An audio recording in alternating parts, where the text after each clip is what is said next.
is working. Okay, I'm getting Panda a picture and also Sweet. watching. Here we go. Christian throw a ball. And that'll be the first thing that everybody sees, I think. We should be live. It says we're live.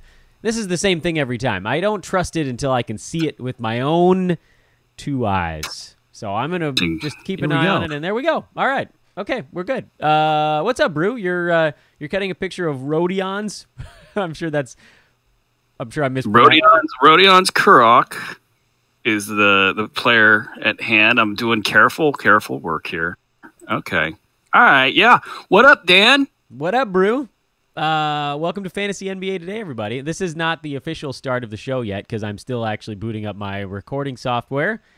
You know, we're just getting it all going, settling in here, making sure everybody is chilled out. I'm pretty sure that I'm catching a cold or a flu or have already caught it because I'm some Advil and Tylenol deep and my throat is killing me and my joints ache. But maybe I'm just old. I don't know. It could just be that. I could just be a sad old man. You look old. Thank you. That's the look of a man who just finally took his first shower of the day or week. His first shower of the week? It's no. Friday. What? Wait, are you sure? No, it's this morning. I think I have the answer to that head thing question that you had with the homeless head. No, it's more showering, dude. I shower. No, it's my first shower of the week. I kid. I shower once a day. I'm a sweaty man. I sweat when it's like 64 degrees or hotter. Like, there's no way I could exist without showering all the time. I'm a very slender man. Slender man, you see that? But I sweat like a much heavier individual. My wife is happy about that, I'm sure. That's how we start our show. Hey, we're not recording yet, but make sure I get my mirror image going right here. I'm pointing to my left to remind everybody that Fantasy NBA Today is brought to you by... Who is it, Brew? You got your mug? Hawaiian House! Hawaiian House.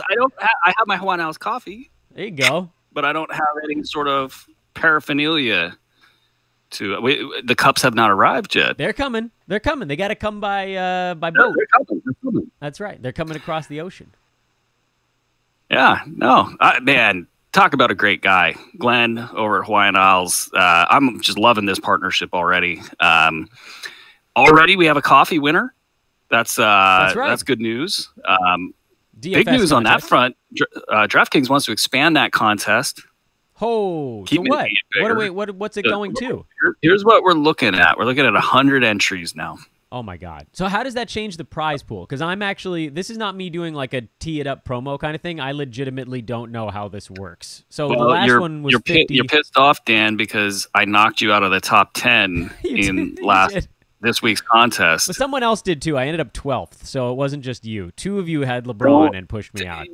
Don't let your fake news get in the way of a great story, Dan. I knocked you out of the top 10. I won a prize. And now the prize is going from $15 to $30, I think. Wow, for the top 10? Or do we do... Yeah. It's the top 10 that get the prize. Okay, so that doesn't change ever? Is there a time at which it goes beyond the top 10? I'm guessing yes, somewhere. I mean, I think we can mess with it a little bit. So I don't know. I kind of like the top 10. It gives you something to shoot for. Yeah, that's tough, man. Top 10 out of 50 is doable. Top 10 out of 100, I'm never going to win.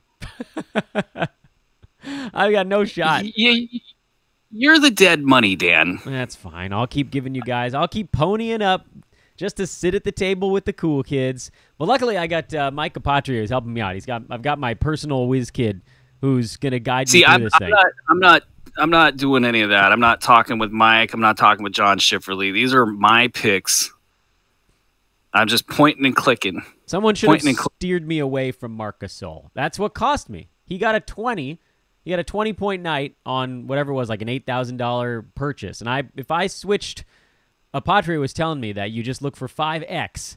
You want 5 times the cost, basically. So if you spend $8,000, you want like a 40-point guy. And so if I got 40 out of Gasol instead of 20, then I would have won money. That was it.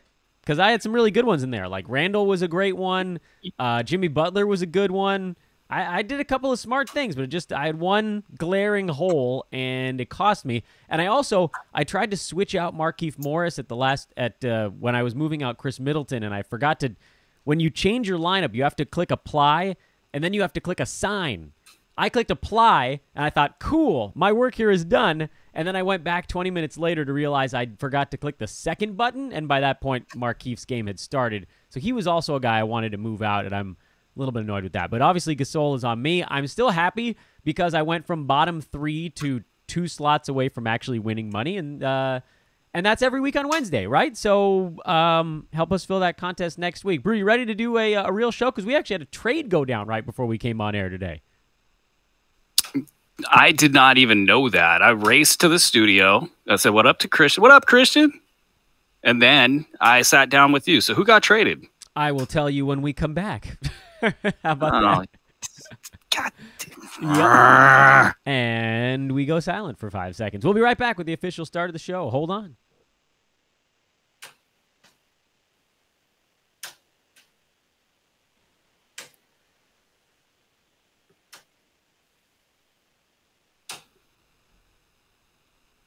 And we are officially rolling this time. It's Fantasy NBA Today live on Fridays at YouTube on Dash Radio, not live.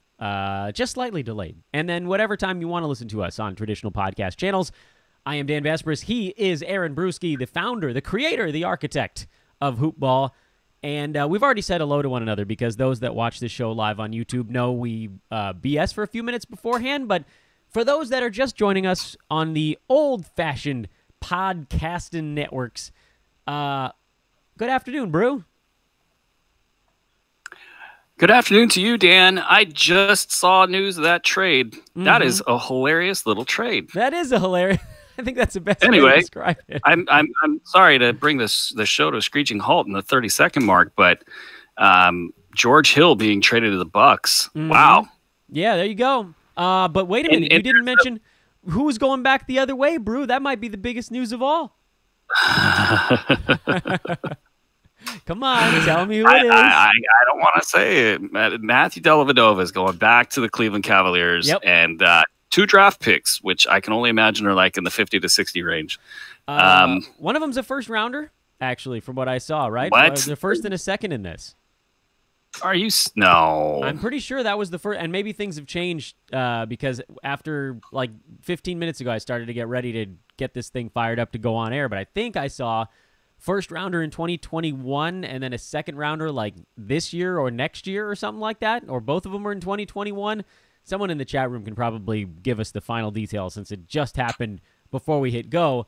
But Dellavedova and John Henson to the Cavaliers, and it's George Hill and Sam Decker to the Milwaukee Bucks. So a lot of guys that were not fantasy relevant changing teams, but I do feel like it changes the minute distribution a little bit, don't you think? Like George Hill being gone clears out room. Are they really going to play Dellavedova? Maybe. Are they really going to play John Henson? I kind of doubt it.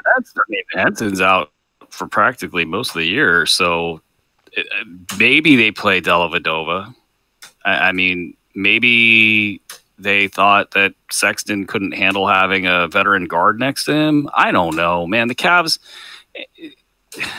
anything having to do with the Cavs is pretty much stupid. And this George Hill thing is pretty stupid as well. But you kind of got to wonder what's up with Chris Middleton. If you look at good old Jerry Wolfel of wherever he's at now. Covers the Bucks is where he's at. He covers the Bucks, and he's kind of got that like inside scoop, but sometimes the scoop isn't really the scoop.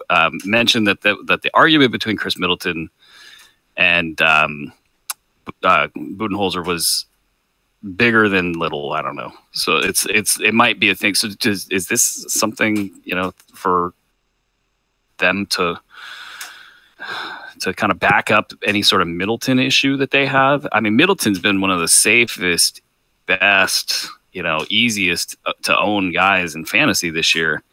So you kind of hope that well, I selfishly hope that that's not the case. But bringing in George Hill, I mean, are they going to play him 12 minutes a game, which is kind of what he deserves right now?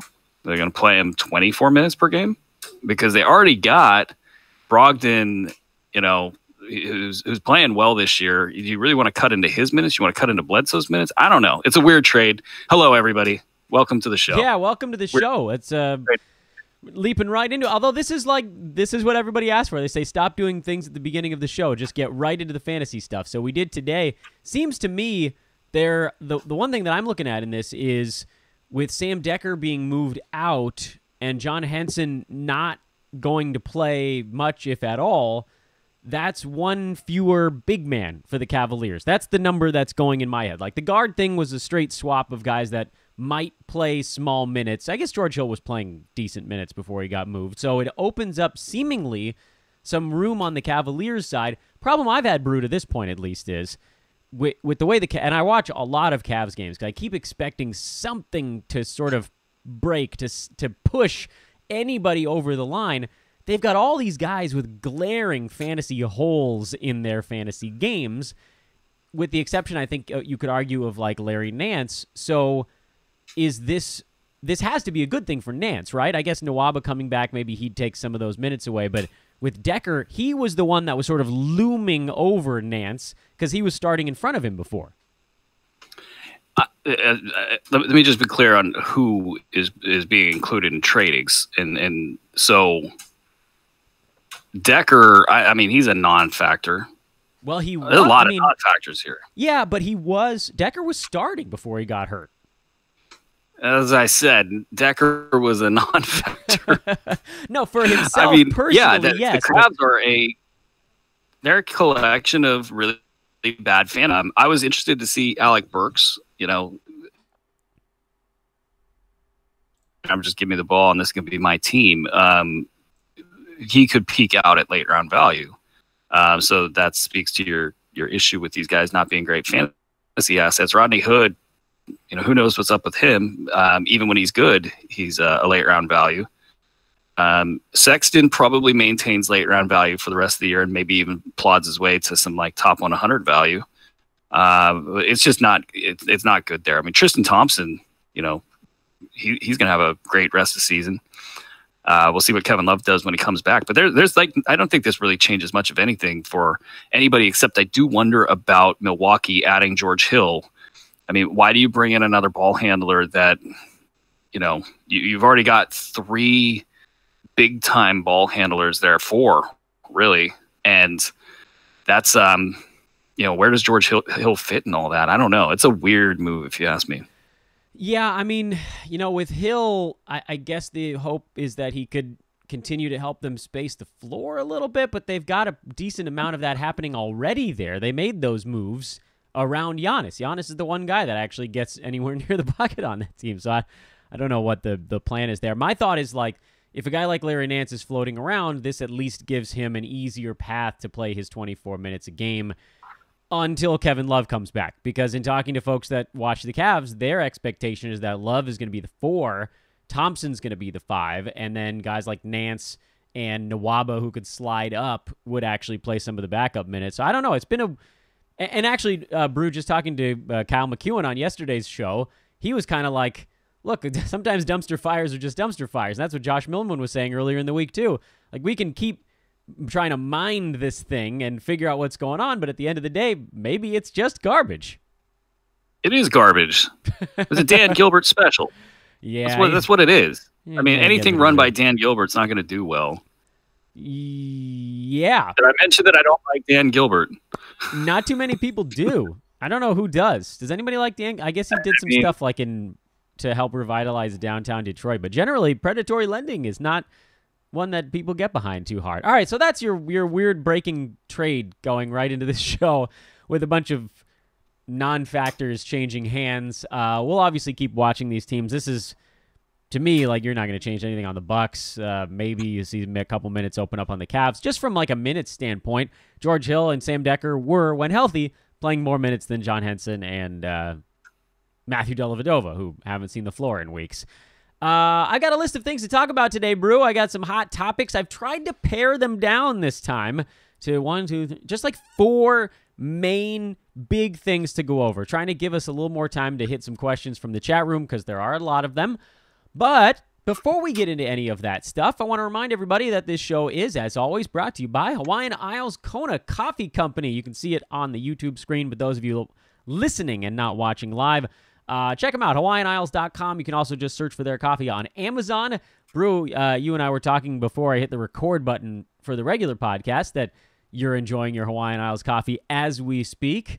I saw Micah Patria send out a tweet earlier today that he was waking himself up after a 4 a.m. Bartending shift ended with a cup of it. It seems like the whole staff is just guzzling this stuff. And it's, everybody's so wired to the hilt right now. I couldn't figure out why.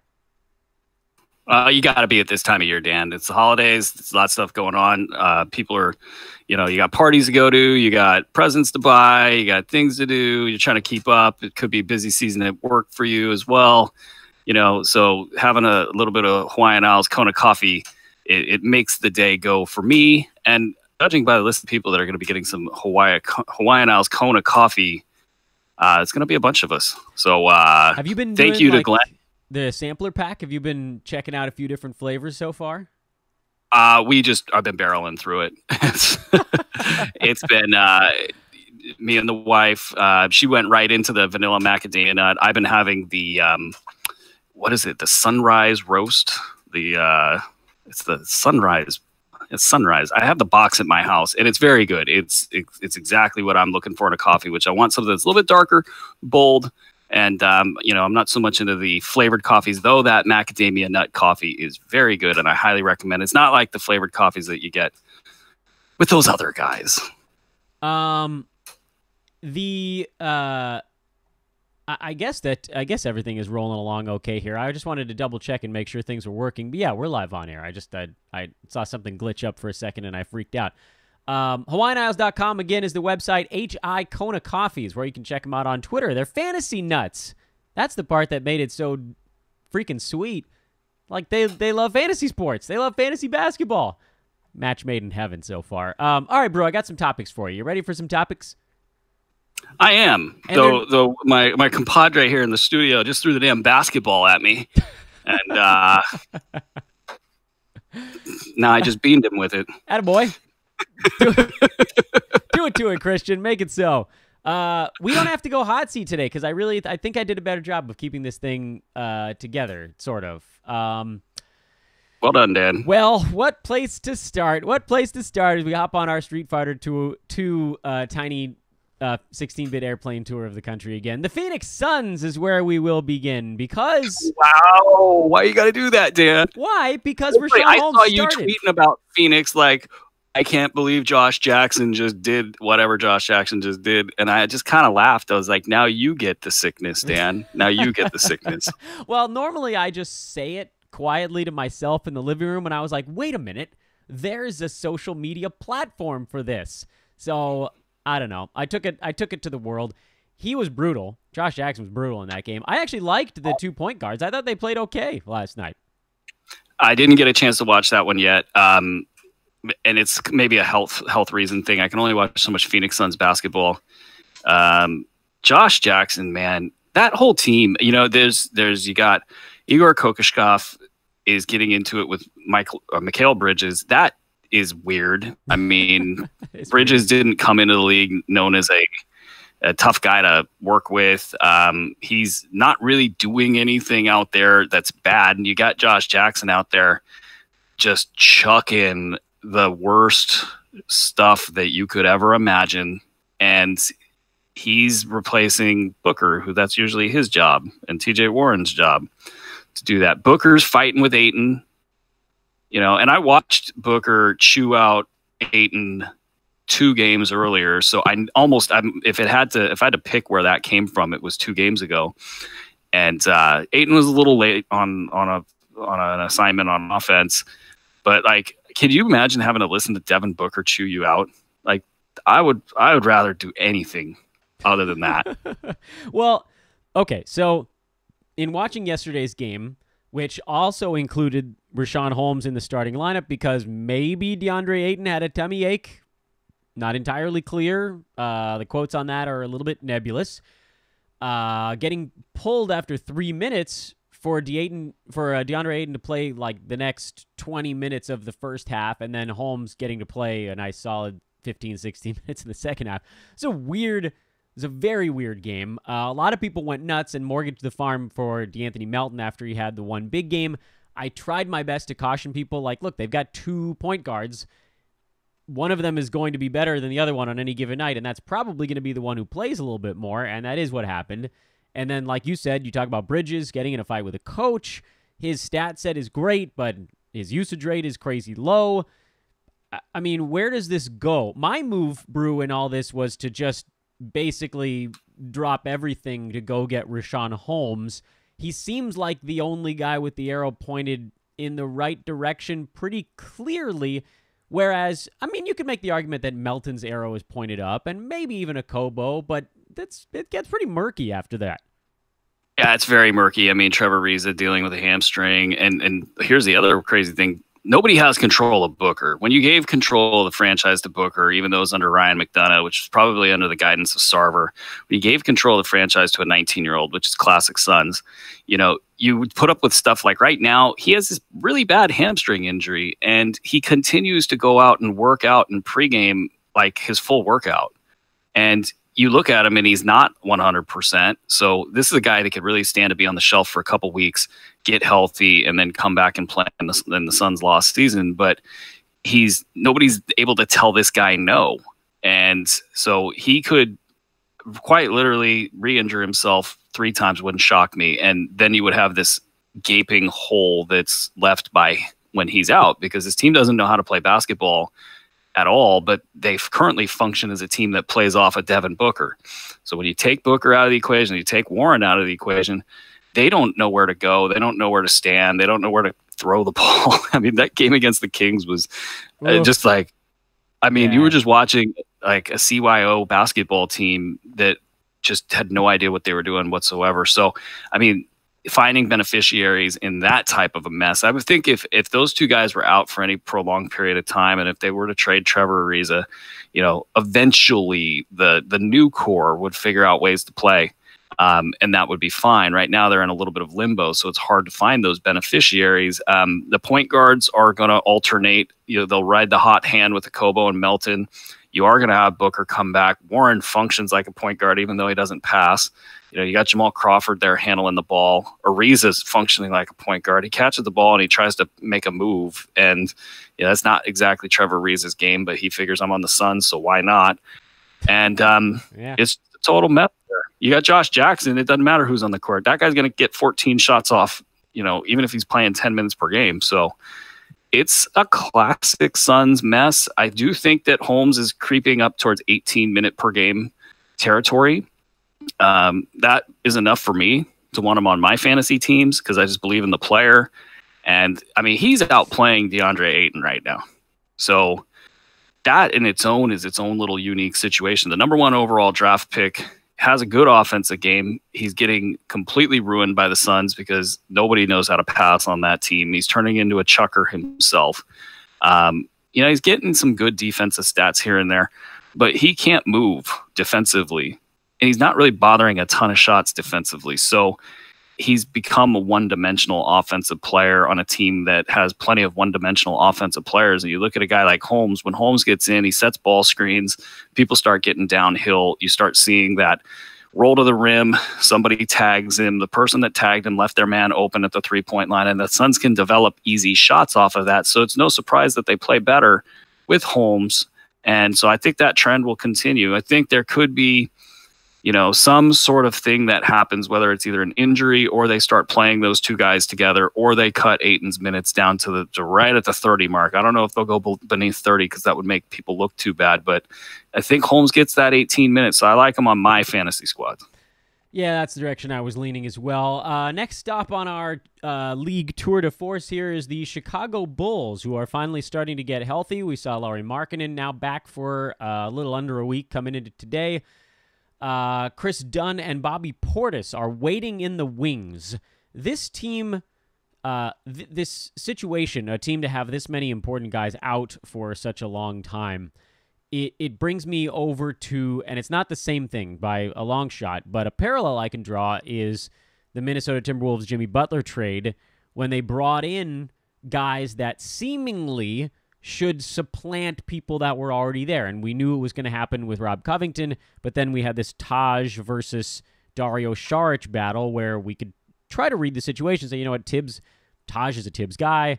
Saric, he's sort of a different kind of player. Let's hang on and see how this thing unfolds. While other folks were saying, you got to bail on this guy, bail on that guy. Patience, I think, the key. And I'm inclined to preach the same thing with the Chicago Bulls because I feel like a lot of people have said, hey, should I kick Justin Holiday to the curb in preparation for all these guys coming back? But isn't he the one dude in this mix that fills a need that nobody else can? He did lead the team in minutes in that last game with Markkanen back and playing big minutes. It was Jabari Parker who actually suffered the minute dip. So how does this all play itself out with another big man and a point guard? Okay, the point guard one is maybe a little bit clear because Ryan Arcidiacono screwed that up a little bit. He's obviously gone. The point guards are disappearing. That's an easy one. But with Portis, Markkanen back, is it Parker? Is Jabari Parker the one who disappears? Does Holiday take a hit? Does Wendell Carter Jr. take a hit? How do you see this thing shaking out? And am I right to say we should also kind of see before we make a bunch of moves? No, I think this one, I feel pretty good about this one. And actually with Holiday, I'm kicking myself for not moving him up the rankings, the B150 rankings early when I really knew that Denzel Valentine wasn't right. Yeah, you did say that. You said that too. I remember you saying that on our couple of shows here. He was in the Hoop Ball 6 last year, and it was, it was just a dumb move on my part to not get more aggressive there. And so I think he's gonna stick around because they don't have a player that profiles like him that can slide down and play 2 and also give you minutes at the 3, which is where they're light. So I think he's going to keep playing 28 minutes per game at a minimum, and I think he's going to be just fine as a late round value. Everywhere else, I'm going to go right back to preseason expectations for the most part. I think Dunn is going to be a top 40, 50 guy, maybe shave around for 9 cat. I think that Levine is going to slide back into that range as well. After that, I think Markkanen is going to be maybe just a hair behind those guys in that top 60 range. Portis, I think, sits back in the top 130, 140 range at a floor. I think he could be better than that. And that's kind of what we saw early on was he was taking such command of the ball when he was on the floor that he was sort of making the most of his minutes there. Wendell Carter, I think, probably sits in that top 80 to 90 range. Could be better, especially as the year goes on and there's some injuries and attrition. But he's the guy that will take a step back as they get to full strength. But Parker, we begged you guys to sell high a couple weeks ago when he was really doing well in the box score. And he's the guy. And he doesn't, I don't think, have a real future with that team. So that could be a case where he starts to look for other opportunities and starts to prepare for those opportunities by making sure that he stays fully healthy, which means any injury that he gets, he's going to probably take time off. So yeah, Parker's the guy that's not going to have any value here. I would have no problem dropping him even right now if I had to.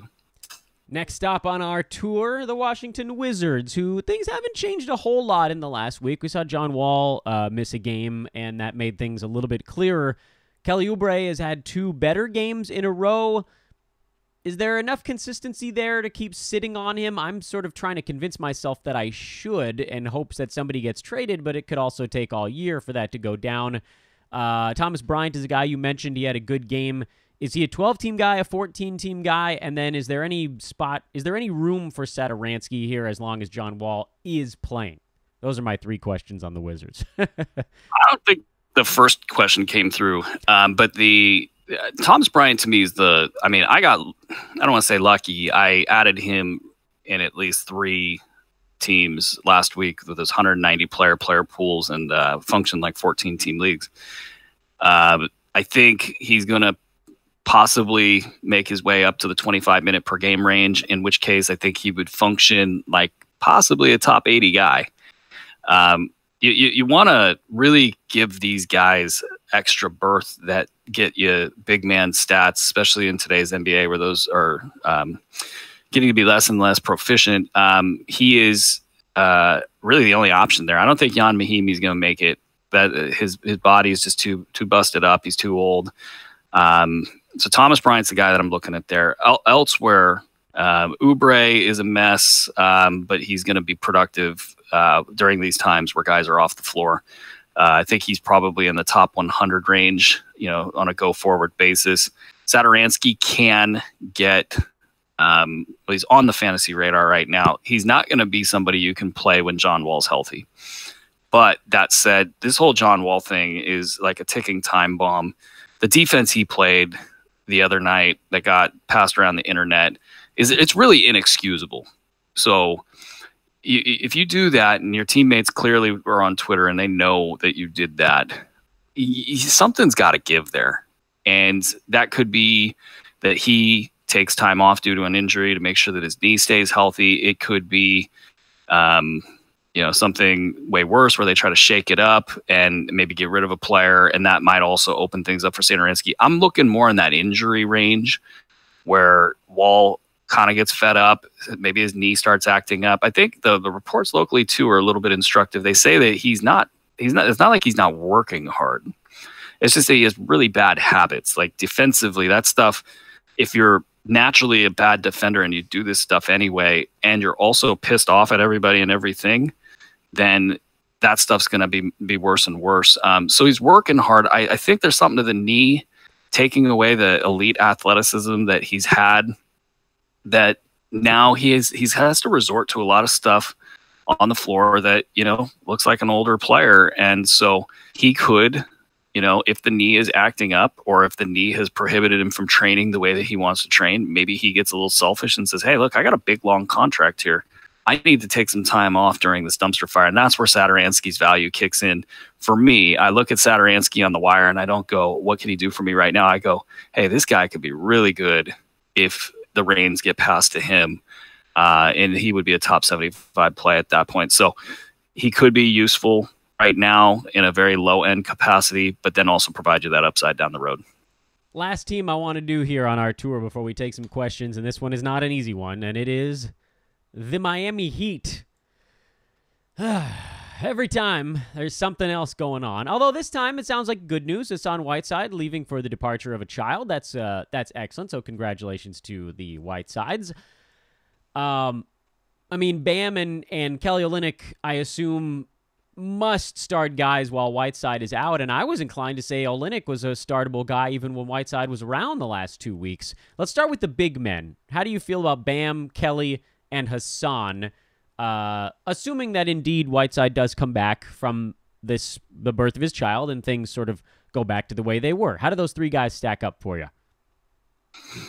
Unfortunately, a lot like they stacked up prior to this, this absence by Hassan Whiteside. They're playing matchups, and Spoelstra's really digging in and not changing his ways on certain elements of the crowded logjam, and that's not good news. And you can see somebody come back at Goran Dragic today, who's really a big deal, for the big men's fantasy value, because Olynyk needs the ball, to have value. Bam Adebayo handles more than you would think. When Dragic gets his minutes, everybody crunches up towards the front of the rotation. So that's not going to help them at all. Tyler Johnson's going to come back. That's not going to help them at all. They're just so damn crowded. There's so many ways that this won't work out. Now, we've always liked Kelly Olynyk at 20 minutes per game as being a top 150 guy, give you that late round floor with the upside. And unfortunately, I want Olynyk on my teams. I had to drop him because he was getting like 8 minutes a game for a stretch there. He's turned it around, and you would hope that they would just kind of ride that wave and keep Olynyk in the lineup, because they can't score, and he's one of their few options that helps in that regard. But the reality of it is Whiteside needs to play. They can't keep him out for long stretches. They might let him have his tantrum, so he takes a couple days off here and there, so help feed some of these other big guys minutes. But really the only way they get out of this business is through an injury to somebody, or if they could somehow trade somebody. Adebayo would be the guy that would have value out there on the marketplace. Miami's been reluctant to make a deal, so I'm just not with any of these guys. You just can't get overly excited about them. If you're going to add somebody like Olynyk, it's basically as a flyer pickup with the hopes that he somehow morphs into a 30-minute role that he had last year. Question time. question time. Hey, want to remind everybody again, our DFS contests happen every Wednesday. Brew, did we talk about that before I hit record or after? I no longer can remember. I think it was before, right? Yeah, I don't remember things anymore, Dan. Yeah, okay. I'm going to assume we did it before. I'll just call them again. So we're promoting this bad boy again, but possibly also not again, depending on what format you're listening to this show.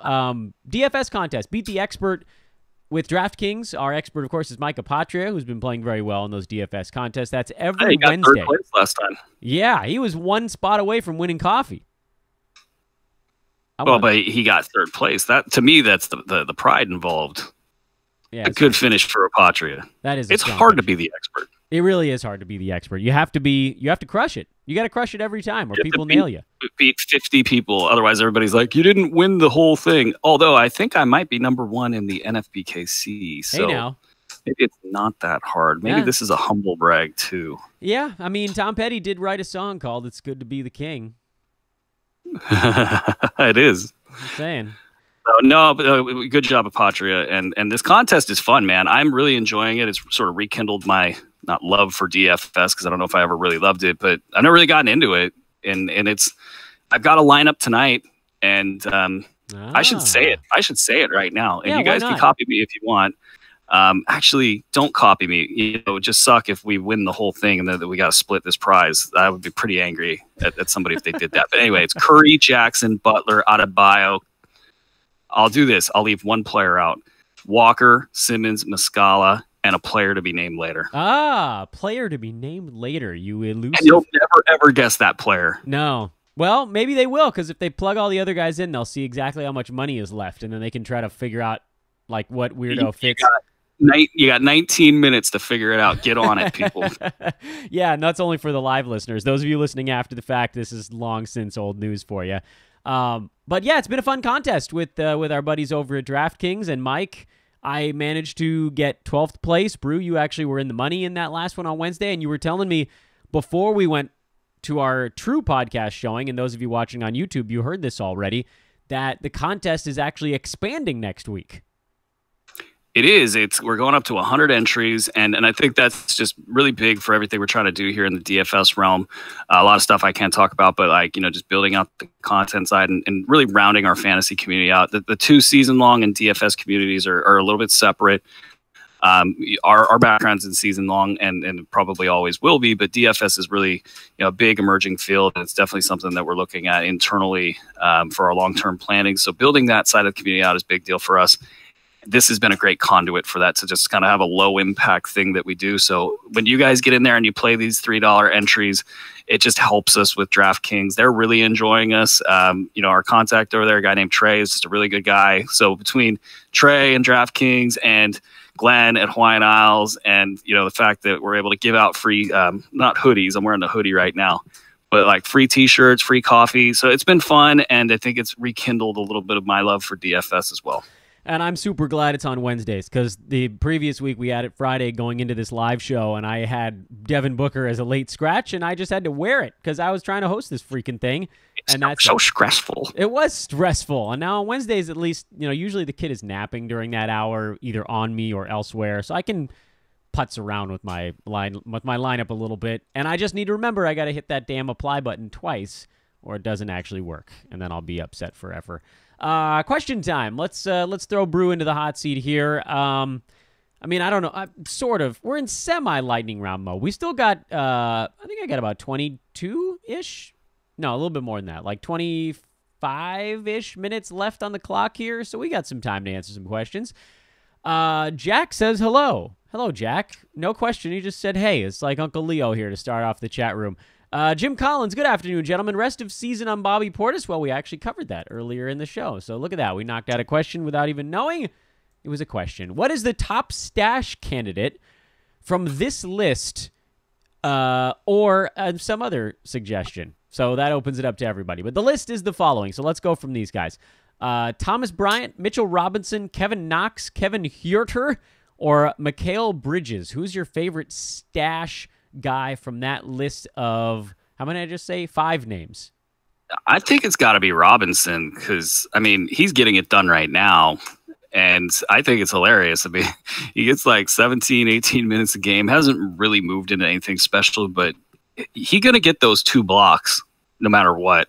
And so if your league is a standard format and values blocks in any way, shape, or form, I mean, that's just like printing money. Yeah, maybe they get crazy and they, say, hey, we're going to give this guy a break, send him down to the G League. But I highly doubt it. And so the upside there is that if he gets 26, 27 minutes a game, I know in last show we were trying to figure out what his ceiling was on blocks. I think he could cross 4 blocks a game. That I think is a pretty easy call, which is an insane amount of blocks. So he's got the upside. Thomas Bryant's in the mix there. I don't know who else was set on that list. Doesn't matter. You picked the top one. That's all the question asked. Yeah. I'm trying to add value, Dan. You're good. I have a deal of John Collins, Otto Porter, and Shai for Tobias Harris in a points league. Should I aim higher? I'm going to field this one and say, yes, you should aim higher. That's a lot to give up for Tobias Harris. Yeah. I think we can move along from that one because I was able to handle that myself.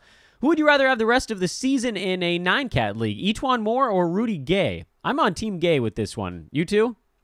Yeah, Rudy Gay. I think he's gonna kill it. To be honest, he's got a lot to prove. He's having fun out there. He's got nobody restricting his touches. He's gonna get in there, and he's been a top in 9-cat leagues. He's been like a top 60 guy. So yeah, just ride that. Yeah, another tweet, by the way, recently came out saying that talking about the tension between Chris Middleton and the Bucks coaching staff. Apparently, there was what they're calling a tantrum at practice, screaming and cursing at the staff. So that's what's coming out now. By the way, that's the latest thing that's popping up. So that's interesting.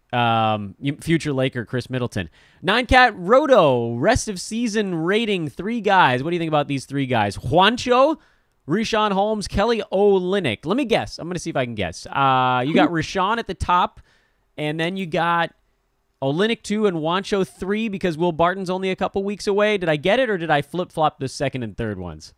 Yeah, I mean, you could maybe make an argument that Olynyk is at least comparable to Holmes. It gets really dicey, man. If Holmes settles in at 15 minutes, then it gets really...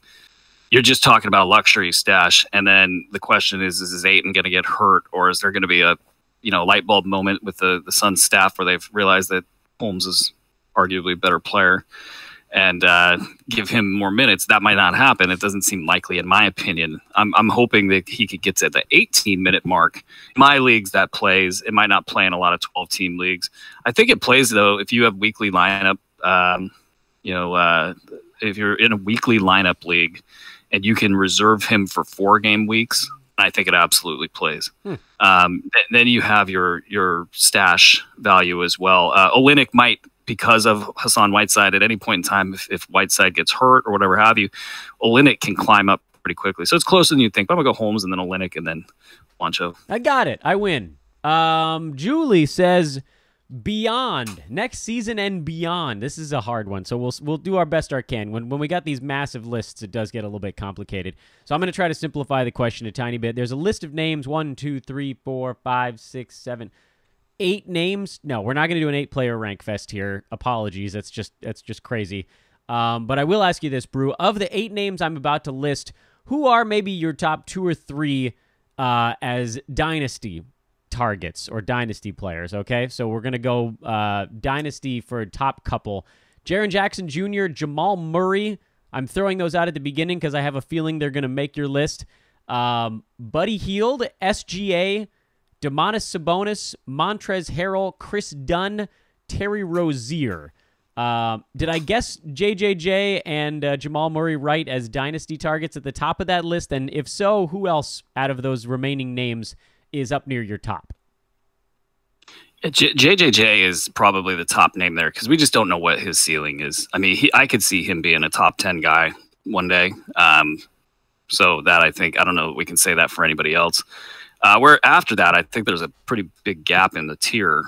Murray's going to be a great player. Don't get me wrong. I don't know if he will have what it takes to be Steph-like and have that sort of, that just dynamic value where everything is so high, plus you get the percentages, and then is he going to be able to steal the ball quite as well? I don't know. Montrezl Harrell is pretty interesting in that group because, the hustle game travels well, but the talent overall level, you kind of worry if he might hit the downside of his career in the next couple years and you don't really peak out where those other guys would peak out. So I do think that Murray's higher in the list. I think, what were the other? Quickly hit me with the names and I'll just spit out one. Buddy Hield, Shai, DeMontis Sabonis. Hield was the one that caught my interest because of the shooting stat set, and he's going to continue to get better. If that guy ever learns how to make layups, watch out. What about Chris Dunn? Beyond that, Chris Dunn was on that list. I like Dunn. I like Dunn, but he has to get better at shooting in order to continue to be in the early rounds. Right now, he's in a really cake spot where he's on a bad team.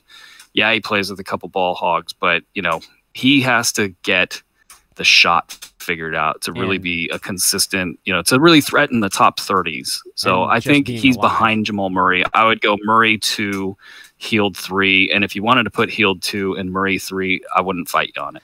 And he also, for Chris Dunn, just needs to be healthy at some point.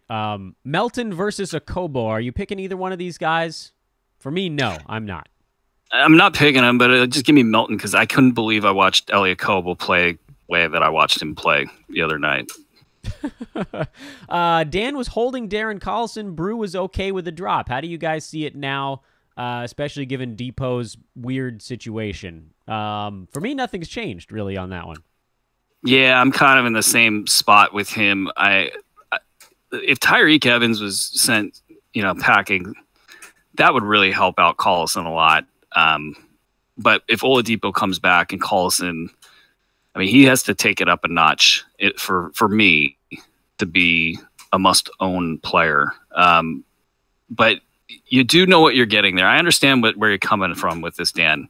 He's a starting point guard in the NBA with a good stat set who has proven it in the past. It's just right now it's Tyreek Evans screwing things up. Yeah, I've heard that before.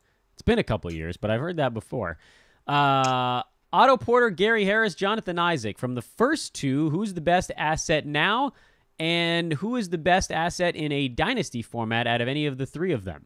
So who would you rather have this year between Otto and Gary Harris? And then long-term, which of those three guys is your favorite? I'd rather have Otto Porter because his game will travel even if they somehow trade him. He's a low-usage guy who nothing seems different to me. He's always, the injury risk question with him is always going to linger because he's always had this hip issue. But Gary Harris is even more injury prone, and I don't know that if the two are healthy that he could outproduce Porter anyway. So I'm going to go Otto Porter, and then for dynasty purposes, it's Isaac. We're just seeing the beginnings. I'm scared to get hyped up over Isaac because I don't want to blow his ranking next year. I don't want that hype machine to get going too well. In fact, if he could suffer another preseason injury, sometime in September, just keep that ADP down. Ain't nobody fighting for him with you right now. He's been a slow starter, and I'm trying to tell everybody, look, he's playing minutes. Things are happening, and people are like, bah, humbug to that. So I don't think you're going to have to fight with too many people except for other fantasy pros because it's this weird world where every fantasy analyst is saying, hold, this kid is going to be unreal, and everybody actually out there in the world is like, I can't do it anymore. But please, Lord, hold Jonathan Isaac. He's going to be an unreal fantasy player. Wait till he gets involved in the offense. Oh my God. I don't even care. I don't even need him to. Just go back to blocking and swatting everything. Go nuts, man. Have a day. And that's the other thing with him real quick. He's playing a lot of small forward and he's playing a lot of power forward. So if he ever gets moved down to center or plays more down the line, he's going to get even better with the fantasy value because they get more blocks and have better percentages. He'll get to be the guy who actually stands anywhere near the bucket from time to time. Perhaps a look at the betting lines before the pod officially kicks off. Well, Beans, I actually answered that question in the chat room, but I'll throw it on here as well. You have two revenge angles on the board tonight. Warriors in Milwaukee. Bucks are favored by 2. They clobbered the Warriors a month ago. Remember, I'm not super thrilled about this one. The one that caught my eye was Lakers and Spurs. San Antonio ran out of gas late on a back-to-back in L.A. Lakers came back and beat them in the fourth quarter. And that line has been moving, opened as Spurs as I think a 1 or 1.5 point favorite. Now it's Lakers by a point or a 1.5. It doesn't take much, by the way, just as a caveat here, to move a line through Pick'em. It's one of the least amounts of money it takes to move a line by a point. But it did still shift who the favorite was because, as expected, money slowly trickling in on the Lakers all day long after they beat the Spurs 2 days ago. I like San Antonio in this one on a revenge spot. Brew, did anything catch your eye on the gambling card tonight? You know, I don't have it in front of me, but I did see your tweets. And so actually I had made my lineup on the DFS side prior to reading your tweets. And the San Antonio thing totally resonated with me. I didn't end up taking anybody there, but I avoided some Lakers that I might have considered. And reason being is, it's a revenge angle. It's coming home. I also think LeBron might ease off a little bit now that it's not a nationally televised game. So I like that. And then the Golden State one, I absolutely love that. I don't know how Draymond, if he somehow sneaks into the lineup here, how that would factor in. Yeah. Maybe he's thinking of the revenge. He'd be the one guy. He seems like the one guy in the Warriors that might care. Well, and that throws a powder keg right into it. I think it could actually help them because now you got everybody's at full attention. But with or without him, I think that the Warriors want to win this game, and just a lot of focus on that team right now. And sometimes that's gonna, especially in a revenge situation, I think that's gonna pull them all together. So hence how I got Steph Curry. There you go. I'm a little bit afraid of that one, but those are the things. I'm always looking for motivation angles in the long middle part of the NBA season. That's how I tend to find do more betting. My betting. Yeah, I want to do more betting. Well, lucky for you, you have a degenerate on the other end of this show. Andre says, should people be afraid of your recent results in DFS? Are you guys planning to actually start beating the pro? Ha, ha, ha, you jerk. Be afraid, people. Be That's very right. afraid. Be very afraid. If I start trying, you guys are all going down. If I start trying, I'll probably fall farther back. It's probably best when I don't try at all. Rumbling along, Andre, we love you, buddy. Andre, by the way, is the guy who secretly tracks all my betting leans so that I don't have to. And I'm 15-5 so far this year, so good for me. Yeah, I know. I didn't know. I asked him yesterday after I won one on the Grizzlies. I was like, I'm going to ask after a win. That's what you want to do. Ask after a win. And it was good, so that's cool. Would you rather have Chetty Osman or Kelly Oubre right now? Give me Oubre because, with Osman, he's had a clear path to value. We've completely seen what he's going to do with it. Yeah, sure, get rid of George Hill. It opens a little bit more up for him, but I don't know. I think less is more with Osman anyway. So Oubre, we haven't seen a breakout, and he could easily be one of those guys where if you did somehow change the dynamic, I put it this way, I would have bet my house on that Wizards game the other night when Wall was out. Like, the idea of the injured star theory and the guy that nobody probably likes getting out the door and, okay, now let's all play hard and win by 30. Come on. Yeah. That was, and so Oubre could be, there's a hidden value packed into there somewhere for Oubre. Yeah, I agree. Chetty Osman can't make a shot. That also hurts. Does George Hill's movement affect Eric Bledsoe in any way? Probably not, because he's already on the lower end of the minute scale for a guy that's got surprisingly high fantasy value in that regard. So I don't think so. I'm trying to figure out which one I'm worried about the most. I think it might be Brogdon. You just don't know. I mean, Hill's his situation's so weird. I mean, gets a big deal, looked great in Utah, goes to Sacramento, completely loses any semblance of confidence, and then basically gets bad mouth on his way out of town, lands in Cleveland, doesn't do anything there, doesn't do anything with a wide open, ramp. And he's a guy that needs a system that's very precise and specific, which is why he worked out well in Utah. I don't think that that's the system that they have in Milwaukee, but, either way, if he's going to take, I'm going to think he's going to take from Brogdon, which isn't great. And I don't understand why the Bucks are going to break something fix something that's not broke. Frank, me and DeKangs don't talk no more says, hey, a trade just in time for the show. What's up, dude? Show me the more. He says, hey.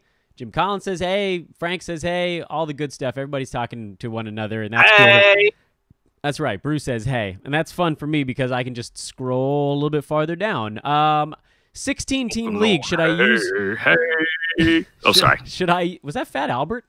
In the middle of the barn. Oh, no, it was not. I missed where it started. Not at all, Fat Albert. Should I use top waiver priority on Kelly Oubre in a 16-team league? Top... I always say yes. I like using my waiver priority because it loops around. It's not like you only get it once. Or you play on a website like ESPN Fantasy Football where it forces you to use your waiver wire priority when you don't want to.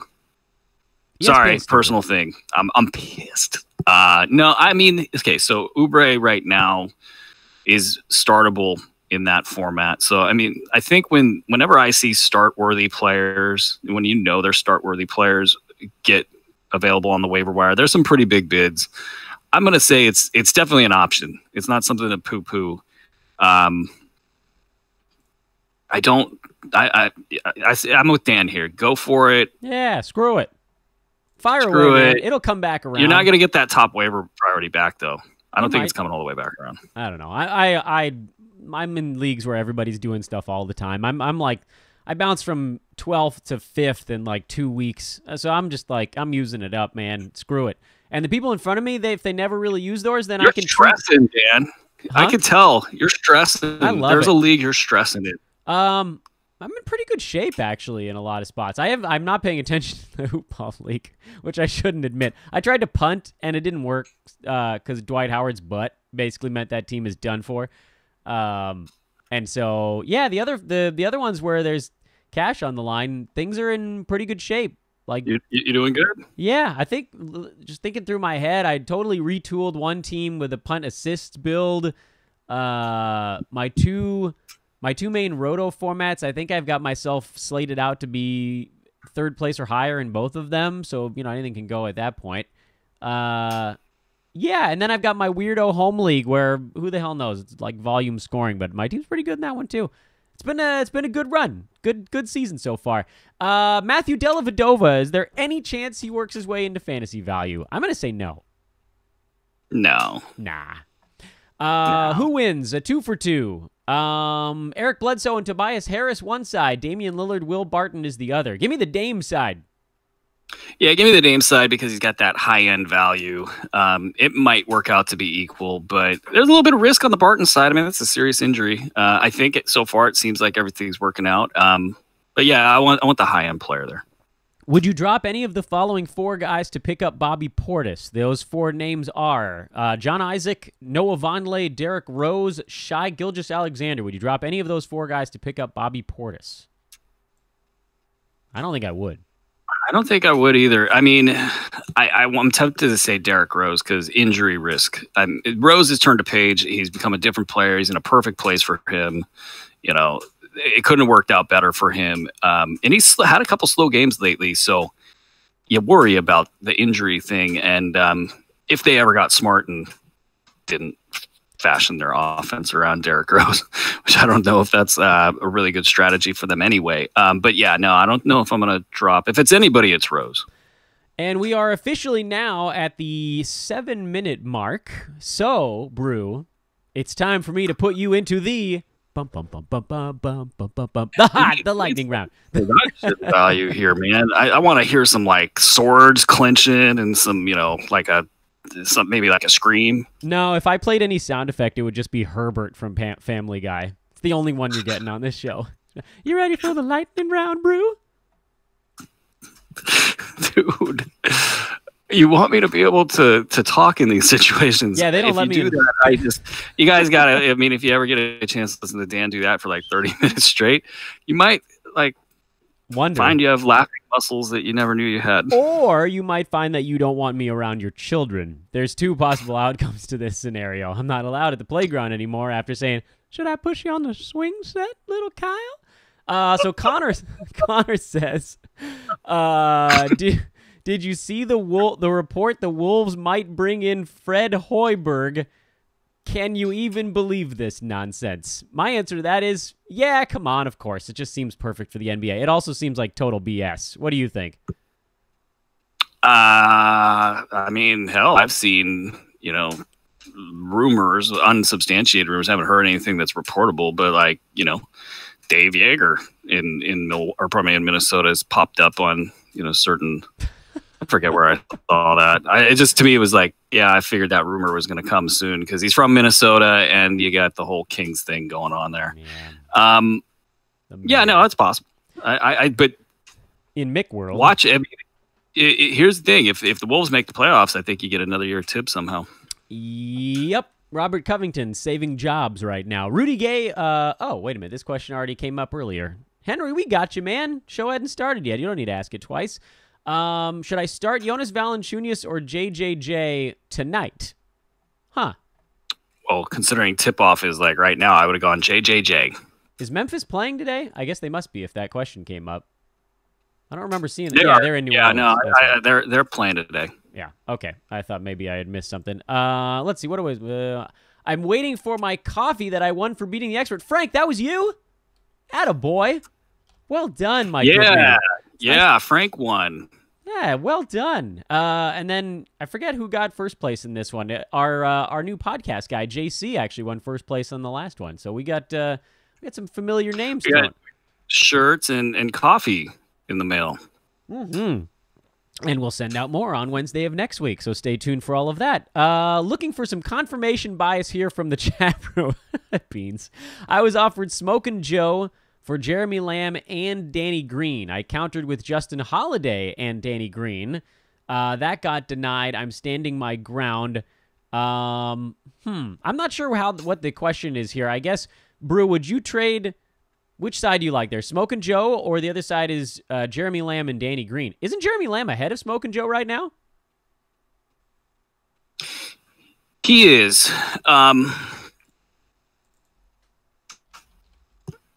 What's our format? Do we know? Let's go 9-cat for this one, because I forget. Yeah, let's make it interesting. I think Lamb has this upside that he hasn't hit yet. And it could climb higher than Smokin' Joe. I mean, Smokin' Joe's so safe. You don't have to worry about Smokin' Joe. He's just your buddy. You're going to smoke a cigarette with you, play some basketball, and just, maybe yell at a ref. And just destroy the best small forwards in the NBA. That's all he's doing out here. Like Paul George last year, James Harden yesterday. He's just out here dominating the best small forwards in the NBA. If your team needed a small forward, they didn't throw a boatload of money at him when he was a restricted free agent. Yeah, I know he needed to not accept the Utah Jazz offer, but if your agent came to you and said, hey, $18 million a year, these guys are willing to pay, you don't sign with the Jazz. And, but anyway, I'm going to take Jeremy Lamb. All right, now we're going full hot seat, and I'm going to do like 5 of these things because we're really... Hey, Dan, if I'm on the hot seat... You're on the hot seat. All right, hot seat as well. Is it at all a sell high on Justin Holiday? Yeah, absolutely. I mean, things are going pretty well for him, so it's a little bit of a sell high. But just remember, perception is that the bottom is going to fall out. So if it's not a good deal, don't do it. That's a wonderful point because it's sort of not a sell high if people all think he's about to go into a tank. Is the Kyrie scare last night enough to sell on him? I didn't even see it. I didn't see a Kyrie scare. Yeah, I don't think so. The scare part is built into the equation there. Are Mikal Bridges, Karis LeVert, or Dwight Howard worth holding? No to Howard. Bridges has his own unique value. I mean, he's just an asset that needs to get unlocked. And I'll tell you, I dropped him I kept him in one league. Happy to have kept him in one league. Hot seat, Brew. You're in the hot seat. Damn it, Dan. No, just get rid of them all. No, LeVert's worth holding. JJJ and DeAndre Ayton for Nikola Jokic. Which side wins that trade? 16-team format. Jokic. Yeah. Whiteside or Draymond Green? 9-cat. Give me Draymond Green. Bean says, I'm expecting an order of vanilla macadamia and Kona cappuccino at my doorstep when I get home. You guys should do the same. Go to HawaiianIsles.com or search for Hawaiian Isles Kona Coffee on Amazon. Do you hold PJ Tucker even when he's not hot? For me, the answer is yes, because I'm in 9-cat. Brew, that's one of those guys like Danny Green where you just look at the end of the month, right? Yeah. I mean, he's like a top 90 guy, easy. Yeah. So in 9-cat, I mean, top 100, 110, also must own in most leagues. Great cat. With Chris Dunn coming back, do I drop Kelly Olynyk or Trevor Ariza? I'll probably drop Olynyk. Yeah. Ariza's going to be fine. He's boring, but he's going to be fine. On a punt free throw build, Chris Dunn or De'Aaron Fox? Probably Fox with the punt free throw, right? Ah, well. No, I'm going to go Chris Dunn here. Chris Dunn's the better asset. Punt free throw build. Charleston, the answer to your question is no, because actually, you know what? Boy, this is too tough for a lightning round. Cody Zeller, Nerlens Noel, Thomas Bryant, rest of season. Who do you like the most out of those three? We'll do it that way. Give me Thomas Bryant. Out of Shump, Joe Harris, Andrew Wiggins, who's your favorite of those three?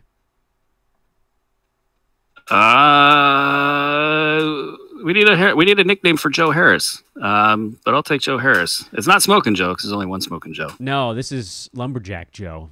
Can Jeff Teague crack the top 60? Sorry, I made myself laugh. Yeah, he can. Is it probable?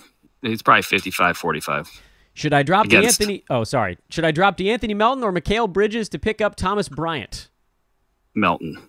And that is your show with 30 seconds to spare. Brew, have a lovely weekend.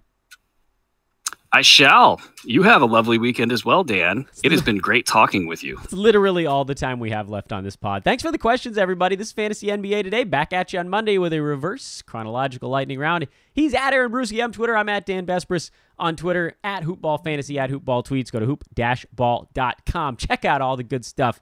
And join us for our next DraftKings contest next week on Wednesday. So long, everybody.